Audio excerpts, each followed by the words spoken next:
Inihahanda ang pagbabalik ng ABS-CBN. Ibinahagi ng isang source na malapit sa TV host actress na si Tony Gonzaga na ito ay naghahanda na sa kanyang pagbabalik sa ABS-CBN na ikinatuwa ng kanyang mga tagahanga. Sa isang TikTok video, nagbanggit ang ilang detalye tungkol sa mga plano at proyekto ni Tony sa network.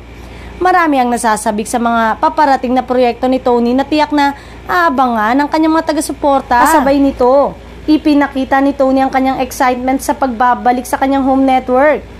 Maraming netizen ang nagpahayag ng kanilang suporta at kasiyahan sa balitang ito. Tiyak na magiging makulay muli ang primetime television sa pagbabalik umano na nag-iisang multimedia star. Umani naman ang samot-saring reaksyon mula sa madlang netizen ang balitang pagbabalik ng singer-actress sa kanyang dating home network. Kung totoo na binalik si Tony Gonzaga sa ABS-CBN, boycott malalayan, dapat di na yan ibinalik, saad ng isang netizen. Samantalang, wala pa namang kumpirmasyon kung totoo nga ba ang balitang ito sa ABS-CBN para maging host ng bagong segment ng ABS-CBN.